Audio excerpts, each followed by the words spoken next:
na-anata ọzụzụ n'okpuru amụma 1U2 Skills nke gọọmenti Anambra steeti wepụtara etogo ọkammụta Chukwuma Soludo bụ aka mere ya bụ azụ ji wee gba nkọrịnkọ. Ndị na-anata ọzụzụ a kwuru nke a n'ogige kansụl dị iche iche ebe a na-enye ha ọzụzụ bụ ebe kọmishọna ahụ maka ọdịmma ndị ntorobịa Maazị Patrick Aghamba jere njem ileta mara etu esi anata ọzụzụ ahụ n'ebe dị iche iche a na-eme ya n'okpuru agba nke batch A-1. Onye nta akụkọ Blessing Uchendu dugara ngagharị ahụ wee weta ya bụ akụkọ nke ị ga-anụ ugbu a n'ozuzu oke.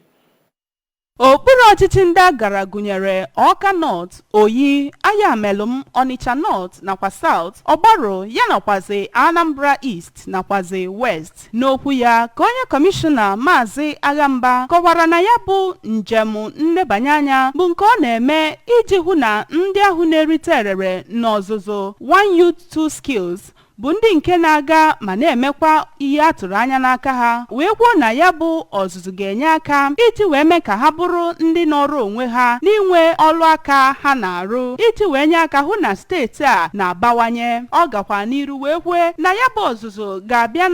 na nkeji ise nke ga-enye aka iji wee hụ na enwetazuru amụma eji chịkọba ya ma dụkwazie ha ka ha gbaa mbọ tinyesie uchu ha ike ịhụ na ha mụtara ihe na ya bụ ọzụzụ. Ọtụtụ ndị na-akụzi ihe na ebe ngalaba ndị ahụ enwegasịrị gụnyere Maazị Henry Agụnobi, Reverend Azuka Chukwuanụ, Maazị Chike Egbuna, Dọkịnta Peter Okafọ nakwazi Sir Francis Ọramụba gwara onye kọmishọna ahụ na ndị ahụ a na-enye ọzụzụ bụ ndị na-etinyesi uche ike ma bụkwa ndị nwee mmasị nke ọma na ya ma tụkwazie aka na-achị steeti a maka ya bụ amụma o wepụtara iji wee nyere ndị ntorobịa aka ịghọ ihe ha kwesịrị ịghọ. N'aka nke ya ka onye ọchịchị nchere oge nke Ọgbaro bụ Maazị Pascal Aniebuna toro ezi ịhụnanya aka na-achị steeti a bụ ọkammụta Soludo nwere n'ebe ndị ntorobịa nọ ma dọkwazie ndị ntorobịa ka ha gbaa mbọ ma gidesie amụma